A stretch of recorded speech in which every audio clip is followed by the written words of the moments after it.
it's Thistle Verse, and today I'm going to be doing the Kwanzaa Reflectathon.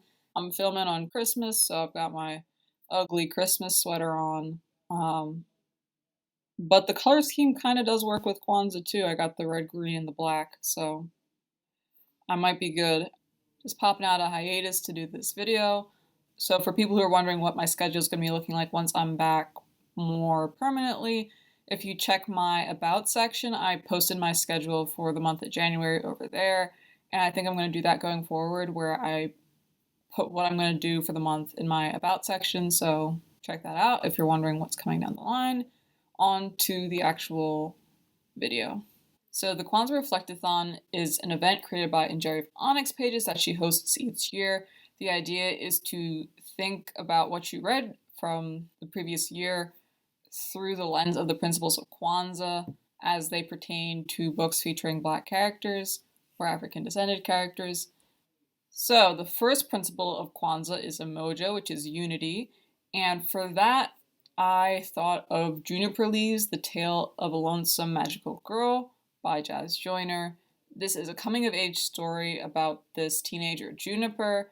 This made me think of Umoja because a lot of the story is about Juniper learning to cooperate with her cousin Bree.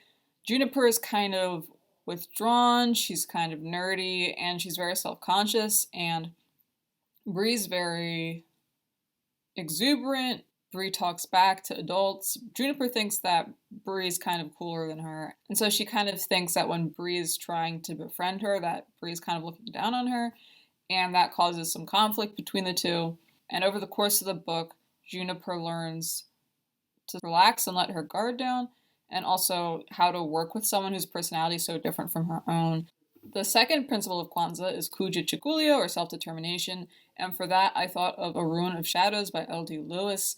This is a story about this assassin slash military general, General Danger Ito, who's trying to leave the employ of the emperor that she's basically made. She's pretty much single-handedly created the empire, and she's trying to find her life's purpose outside of murder, basically. I thought this reflected the principle of self-determination because it's about Danger Ito looking at her life and her purpose outside of her job and deciding what she's going to do with her life, not just following whatever her employer says she's going to do. The third principle of Kwanzaa is Ujima, which is collective work and responsibility. And for that, I thought of two. I thought of Magnifique Noir Volume 2 by Brianna Lawrence. This is about a troupe of Black queer magical girls who are in college who are working together to protect the city from monsters. That's pretty straightforward, got an ensemble cast whose goal is to work together. And also, I thought a big part of the collective work of this series is learning how to look out for each other and learning how to care for each other despite everyone's different personalities and different perspectives and different life experiences. And then the second one I thought of for this is Ring Shout by P. Jelly Clark. It's about a group of demon hunters who are active in the Jim Crow South, and they are hunting the demons in the KKK. Again, a very similar thing about three women, Maurice, Sadie, and Chef, working together for a common goal, and also having like a group purpose and group morals that they have to adhere to. So the fourth principle of Kwanzaa is Ujima, which is cooperative economics. And for this, I thought of Shadowed Sun by N.K. Jemisin. It's about political intrigue in the city of Gujarat, where there's a group of magic users who can basically use people's dreams to heal, to kill, to bring pleasure. I thought this tied into this principle because there's a side plot where there's a Banbara woman who's helping this priestess Hanani understand money, basically. And I think the Banbara also put a lot of worth on appearance and showing their wealth in certain ways so that people know their standing and know who's connected to who. And a lot of it is based on like gifting and mutuality and all that. And Hanani comes from a religious order that is very much not interested in worldly things like money. And so all this is like really foreign to her. It's really throwing her for a loop, and she's having trouble basically keeping herself safe and blending in.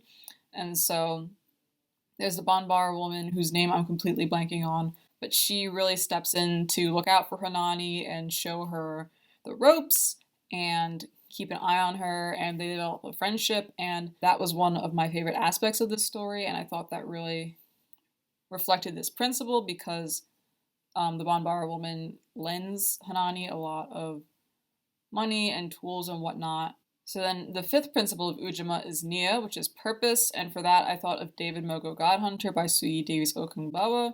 This is about the titular character David Mogo finding his purpose. I felt like this was very much a hero's quest about David finding out the true extent of his powers as a demigod. David's very focused on like looking out for himself and looking out for his dad, but throughout the book he kind of has to look out for other people more, and I think he finds a purpose in that as well. So the second to last principle is Kuumba, which is creativity, and for that I picked Master of Poisons by Andrea Hairston. This is a fantasy novel about environmental degradation and desertification that is wreaking havoc on the Archesian Empire. And in this story, there's a group of griots called the Green Elders who derive their magic from their storytelling, from polyrhythms, from their ability to hold contradiction. And so I thought that really tied into the idea of creativity. And so the final principle of Kwanzaa is Imani, which is faith. And for that, I thought of Bayou Magic by Jewel Parker Rhodes. This is a middle grade fantasy novel about a young girl who spends the summer with her grandma. Her grandma kind of has a weird reputation in her family. Like, her other sisters think she's kind of weird. They think she's kind of scary. But when the protagonist actually goes to visit her, she finds out that her grandma is actually very respected in her community, and she's known to have talents and skills, some of which include some magic. And it is about the protagonist learning to have faith in her grandmother, to have faith in the face of adversity, and it's about her learning about a faith that her ancestors lost. That faith is kind of like a central story that's passed down throughout the family, and it's very important to the story. So that was my Kwanzaa Reflectathon video. Have you read any of these books? What do you think of them? If you can think of some books to recommend that fit in with the prompts, please comment them below. If you like the video, please hit the like button. And if you made it this far, could you comment a emoji of a bug? A ladybug, a grasshopper, I don't know exactly what is in the emoji keyboard, but a bug would be nice. If you haven't subscribed already, please do so. It's a good way to stay up to date with me and my bookish activities. And like I mentioned at the beginning of the video, my schedule for the next month is going to be in my About section for my channel. Thank you for watching. Have a good one. Goodbye.